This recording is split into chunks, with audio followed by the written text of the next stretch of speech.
everyone, and welcome to this review session.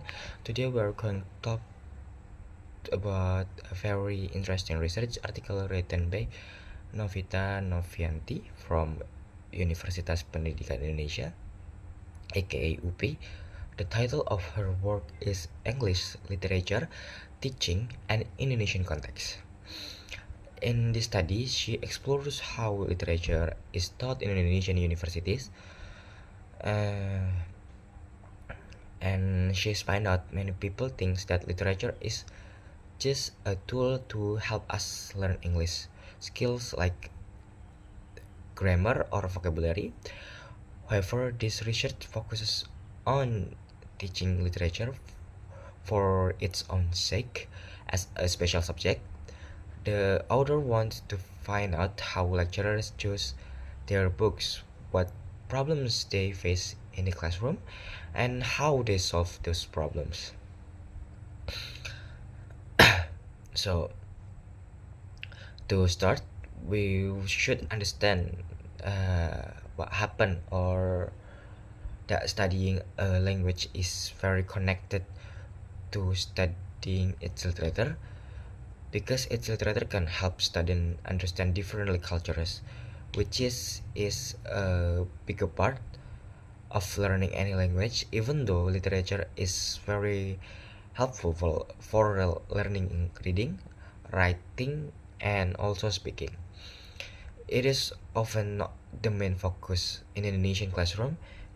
In many cases, English literature is only used as a research or a method to improve language skills rather than being studied as a work of art. So, she find out many students in the countries like Indonesia or Uganda are actually afraid or reluctant to study literature because they often worry that a literature degree will not help them find a job in the future. Yeah, because of this, some teachers have it thinking like literature is unrealistic compared to practical language learning. So in this article, Novianti explained that there are some popular ways to teach literature. The first one is the language model, which looks closely at the grammar and vocabulary used in the stories. And then the second one is the cultural model, where students learn about the history, ideas, and also background of the author. And then the last is perhaps most complete ways in the personal growth model.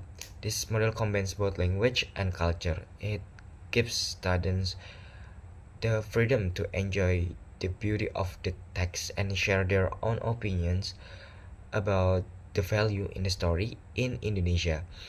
So we do not have much research about how these models are actually used in the classroom.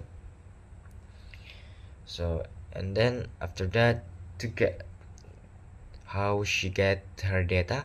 So to get her data, she used a case study approach at a state university in West Java.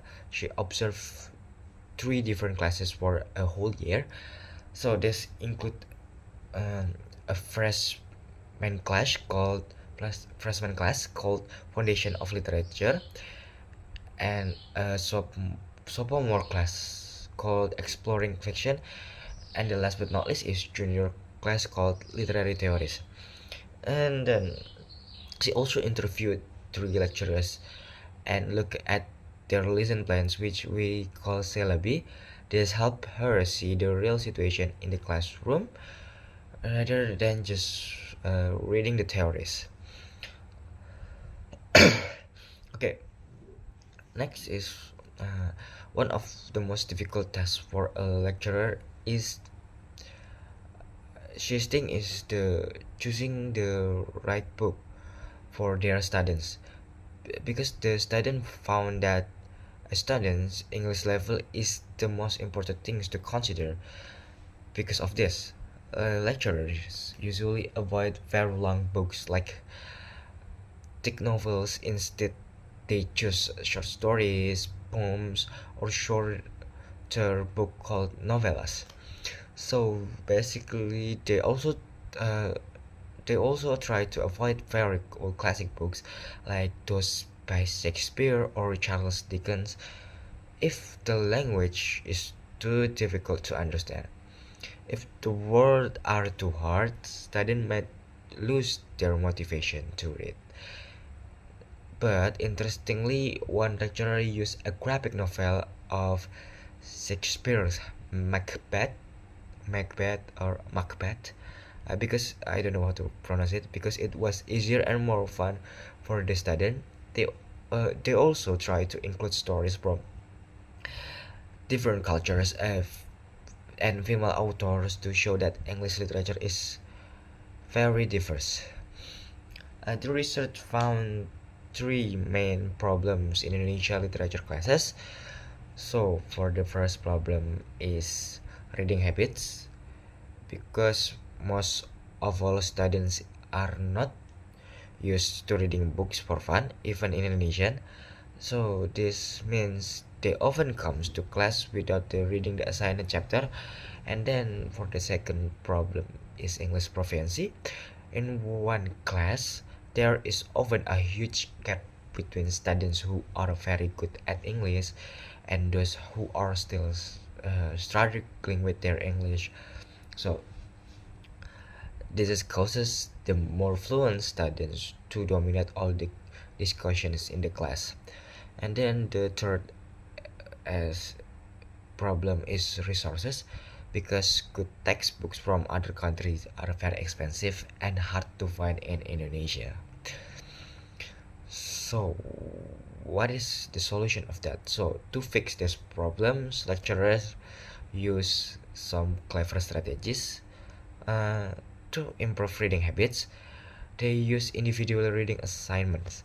So in this task, the lecturer talks to each student like a one-on-one, so face to face. For what?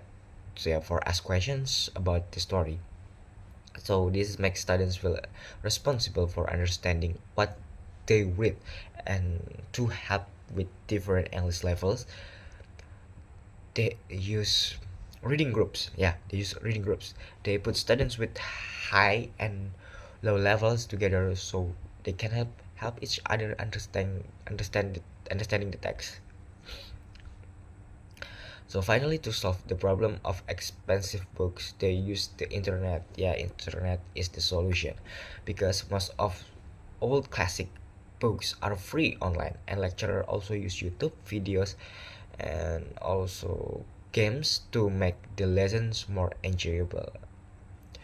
And then what for conclusion? In conclusion, so this research show that literature and language must go together in Indonesia.